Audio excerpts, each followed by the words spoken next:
Hi everyone, welcome to my channel.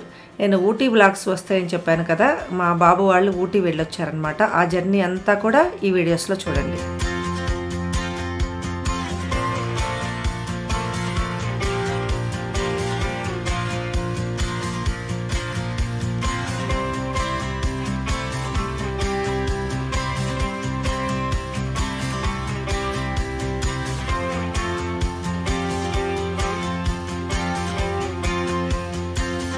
So basically ఇది day 1 of Ooty vlogs. మేము విజయవాడ నుంచి అయితే ట్రైన్ ఎక్కుతున్నాము. విజయవాడ నుంచి కోయంబత్తూర్ వెళ్ళి కోయంబత్తూర్ నుంచి ఊటీ అయితే వెళ్ళాలి. అండ్ మధ్యలో వచ్చేసి మనం ఆదియోగి స్టాట్యూ కూడా చూడాలి. సో ఇదైతే విజయవాడ రైల్వే స్టేషన్ ఇప్పుడు నేనున్నది ప్రస్తుతము. అలాగే మేము ఒక గ్రూప్ 7 మెంబర్స్ ఒక గ్రూప్గా వెళ్తున్నాము. సో అక్కడే వెళ్ళేసి కార్ అయితే మాట్లాడుకుంటాము. సో విజయవాడ రైల్వే స్టేషన్ చూడండి, చాలా అట్రాక్టివ్గా అయితే ఉంది, బాగుంది రైల్వే స్టేషన్ కూడా. ఇప్పుడు 10:30కి ట్రైన్ ఉంది. 10:30కి ట్రైన్ ఎక్కిన తర్వాత రేపు మార్నింగ్ చెన్నైలో దిగుతాం. చెన్నై నుంచి మళ్ళీ కోయంబత్తూర్ ట్రైన్ ఉంది. ఆ కోయంబత్తూర్ ట్రైన్ కూడా మీరు ఇందాకటి నుంచి చూసింది కోయంబత్తూర్ ట్రైన్లో తీసిన వీడియో షార్ట్సే. అండ్ కోయంబత్తూర్ దిగేసి 2:30 మధ్యాహ్నానికి దిగి అక్కడి నుంచి ఒక డ్రెస్ కోడ్ పెట్టుకున్నాం వైట్. సో అది వేసుకొని మనం ఆదియోగి దగ్గరికి వెళ్దాం. సో మేము చెన్నైలో ట్రైన్ దిగిన తర్వాత ఇది వచ్చేసి ఇప్పుడు కోయంబత్తూర్ ట్రైన్ అనమాట. మార్నింగ్ 6:10కి ఉంది మా ట్రైన్. యాక్చువల్లీ మేము విజయవాడ నుంచి చెన్నై వచ్చిన ట్రైన్ వచ్చేసి 2 hours డిలే ఉంది. మేము 4కి దిగాల్సింది 6కి దిగాము. ఇది 6:05కి అయ్యేసరికి బాగా రష్ అయిపోయింది. So first platform, third platform నుంచి మేము 11th ప్లాట్ఫామ్ దాకా పరిగెత్తుకుంటూ రావాల్సి వచ్చింది. సో అందుకనే ఆ వచ్చే క్లిప్పింగ్ ఏదైతే ఉందో అది తీయలేదనమాట.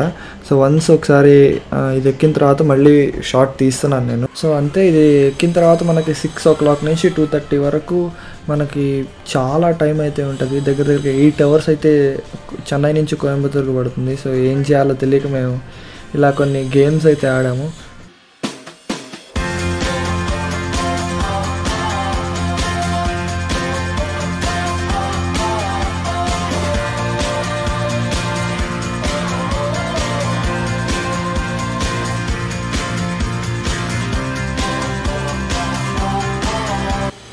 రైల్వే స్టేషన్లో మేము 2:30కి అలా ట్రైన్ దిగాము. దిగిన తర్వాత బయటికి వచ్చేస్తే మనకి ఇలా కార్స్ కనపడతాయి. ఈ ప్యాకేజెస్ ఇది మేము వెళ్ళాల్సినవి ఇవి అని చెప్పి రూట్ మ్యాప్ చెప్తే ఈ కార్ అయితే మాట్లాడుకున్నాము. ఈ కార్ కాస్ట్ మనము చివరిలో ఎక్స్పెన్సెస్ వీడియోలో చూద్దాము. ఇప్పుడైతే ఈ కార్ వచ్చేసి ఇన్నోవా అనమాట. సో 7 people సరిపోతారు కాబట్టి 7 peopleకి ఇన్నోవా మాట్లాడుకున్నాము. ఒక 1 hour రూమ్ తీసుకున్నాం ఫ్రెష్ అవ్వడానికి. ఇప్పుడు టైం వచ్చేసి 4 అయింది. ఇప్పుడు మేము కోయంబత్తూర్ నుంచి ఆదియోగి దగ్గరికి వెళ్తున్నాము. అండ్ ఈ కార్ అయితే బెస్ట్, బాగానే ఉంది. డ్రైవర్కి కూడా లైట్గా తెలుగు వచ్చు. సో మేనేజ్ చేయగలిగాము. ఎందుకంటే తమిళనాడు కాబట్టి మేబీ మ్యాక్సిమం ఆఫ్ పీపుల్కి తెలుగు రాకపోవచ్చు. బట్ మాకు వచ్చిన డ్రైవర్కి అయితే తెలుగు వచ్చు.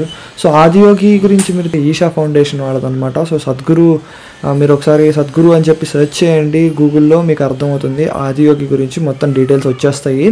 అండ్ ఆల్సో మనకి ఇక్కడ ఆదియోగి వచ్చేసి కోయంబత్తూర్ నుంచి 1 hour టైం పడుతుంది అనమాట వెళ్ళటానికి. అండ్ కోయంబత్తూర్ నుంచి ఆదియోగికి వెళ్ళి ఆదియోగి నుంచి డైరెక్ట్ ఊటీ వెళ్ళిపోతాము.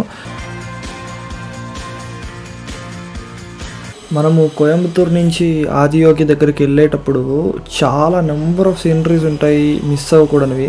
సో అందుకని నేను ఫాస్ట్ పెట్టాను, లేకపోతే చాలా వరకు కట్ చేసేద్దాం అనుకున్నాను.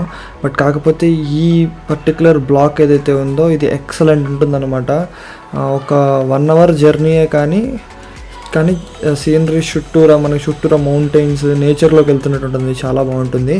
సో ఈ పర్టికులర్ బ్లాక్ చూసిన తర్వాత మళ్ళీ మాట్లాడతాం. మనం వచ్చేసాము ఈషా ఫౌండేషన్కి. సో ఇక్కడ నుంచి రైట్ తీసుకుంటే కనుక మనకి ఆదియోగి స్టాట్యూ అయితే ఉంటుందన్నమాట. సో ఇక్కడ నేను స్లో చేసేస్తున్నాను కంప్లీట్లీ. అండ్ ఇక్కడ కొత్త వేరేది ఒకటి కడుతున్నారంట. మేము వచ్చేసరికి ఇంకా బిల్డింగ్ స్టేజ్లోనే ఉంది. సో మేము దాన్ని అయితే చూడలేదు. సో ఇప్పుడైతే మనము ఆదియోగి స్టాట్యూని అయితే చూద్దాము. చాలా పెద్దదిగా ఉంటుంది, మొత్తం చుట్టూరా కొండలు, చాలా మంచి అట్మాస్ఫియర్లో అయితే ఆదియోగి స్టాట్యూ ఉంటుంది. అండ్ ఇక్కడ తార్ రోడ్డు కానివ్వండి, ఇలాంటి రోడ్డు కాదు, నార్మల్ వెహికల్స్ మరీ స్పీడ్గా వెళ్ళకుండా గ్రిప్ ఉండే రోడ్డు అయితే ఉంది, మీరు చూడొచ్చు కింద. అండ్ ఇంకొకటి నాకు ఇక్కడ నెగటివ్ అనిపించింది ఏంటంటే కార్ పార్కింగ్కి ఏమైనా నీట్గా ఫెసిలిటీస్ ఏమైనా ఉంటే బాగుంటుంది అనిపించింది. మొత్తము మట్టిగా ఉంది. అండ్ మెయింటెనెన్స్ ఏదైతే ఉందో అది పర్లేదు. స్టాట్యూ వరకు అయితే దూరం నుంచి చూస్తే బాగానే ఉంటుంది, కానీ దగ్గరికి వెళ్ళి చూస్తే కొంచెం ఈ పర్టికులర్లీ మొన్న వచ్చిన రెయిన్స్కి కానివ్వండి, మిగతా వాటికి కానివ్వండి, కొంచెం ఎరప్ట్ అయి ఉంటుంది అనమాట. సో ఇక్కడ మీరు చూస్తే కనుక ఆదియోగి స్టాట్యూ మనకు కనపడుతుంది ఇక్కడి నుంచే. మీరు చూస్తే కనుక వెనకాల మొత్తము మౌంటైన్స్ ఉన్నాయి. అండ్ ఇక్కడ ఆదియోగి స్టాట్యూ అయితే ఉంది. చాలామంది ఏంటంటే ఈ ట్రక్కుల పైకి లేకపోతే తీసుకొచ్చిన కార్ల పైకి ఎక్కి దండం పెట్టి ఇలా ఫోజులు పెట్టి ఫోటోలు దిగుతున్నారు. మేము అంత ఫోటోలు దిగలేదు, కానీ నార్మల్గా దిగా మరీ అంత హైగా వెళ్ళేసి దిగలేదు. సో మీకు చూపిస్తున్నాను కదా, సో ఇలాగా చాలామంది దిగుతున్నారు. అండ్ నేచర్ మధ్యలో ఉండేసరికి Adiyogi statue it is very special అనమాట ఫర్ ఎవ్రీవన్. అండ్ ఆల్సో స్వాములు ఎవరైతే శబరిమల వస్తారో వాళ్ళు ఇటువైపు కూడా వచ్చి శివుడిని అయితే దర్శించుకొని అండ్ ఆదియోగి స్టాట్యూ దగ్గర ఫోటోలు దిగి అలాగే దండం పెట్టుకొని చూసి వెళ్తుంటారు. సో ఇప్పుడు ఆదియోగి అయిపోయింది.